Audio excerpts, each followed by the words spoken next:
L'azienda ospedaliera di Padova raggiunge un nuovo record sanitario veneto grazie alla sala ibrida presente solo a Padova per questo tipo di interventi, che nel 2025 saranno più di 1000.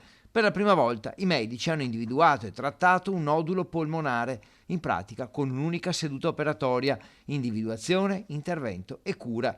La paziente, una donna di 75 anni, era entrata al pronto soccorso per un trauma cranico, senza altri sintomi del modulo polmonare. Infatti, la stragrande maggioranza delle persone si accorge per caso, facendo accertamenti per altri problemi. La diagnosi precoce, dunque, fa quasi sempre guarire. La tecnologia si sta evolvendo di giorno in giorno, per cui siamo in un momento di, diciamo così, di esplosione di nuove tecnologie. Sicuramente una di quelle più promettenti è la broncoscopia robotica, che insieme alla sala ibrida ci potrebbe permettere di avere rese diagnostiche ancora più alte. La tecnologia gioca un ruolo decisivo e nell'azienda ospedale di Padova le apparecchiature sono molto avanzate, accompagnate dalla squadra, dal team, ma tutto questo non basta. La multidisciplinarietà si può fare un pochino ovunque, però ci sono dei posti come questo nei quali, come avete visto, insomma, le professionalità sono veramente altissime, dagli anestesisti ai radiologi, chirurghi toracici, naturalmente gli endoscopisti, insomma io un pochino gioco in casa, per cui si tratta della multidisciplinarietà però